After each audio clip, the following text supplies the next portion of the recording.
চালাকি শুরু করেছেন। সেটা হচ্ছে কথা বলবো, সেই বলবো, এই বলবো করতে করতে নির্বাচনের সময় ফেব্রুয়ারির কাছাকাছি চলে আসছেন। আপনাদের চালাকি আমরা বুঝি। আপনারা চালাকি করলেও আমরা তার প্রতিবাদে আমাদের দাবি আদায় করার পন্থা আবিষ্কার করবো ইনশাআল্লাহ। আমরা কোনো নিয়মতান্ত্রিক আন্দোলনের আছি, সোজা আঙ্গুলে যদি কি না ওঠে আঙ্গুল বাঁকা করব।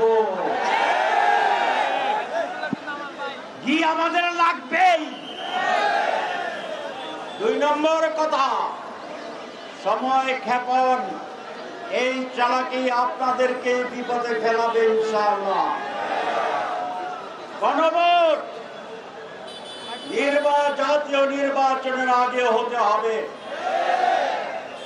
জাতীয় নির্বাচনের তফসিল ঘোষণার পরেও গণভোট করতে আইনি কোনো বাধা নাই। সুতরাং সময় আছে। আরো 15 দিন ক্ষেপণ করবেন, সময় থাকবে। আরো 15 দিন ক্ষেপণ করবেন, সময় থাকবে। আরো ক্ষেপণ করবেন, সময় নতুন ভাবে বের হবে। তা বুঝাতে চাই, বুঝিনি। এই জন্যে নো হাঙ্কি পাঙ্কি।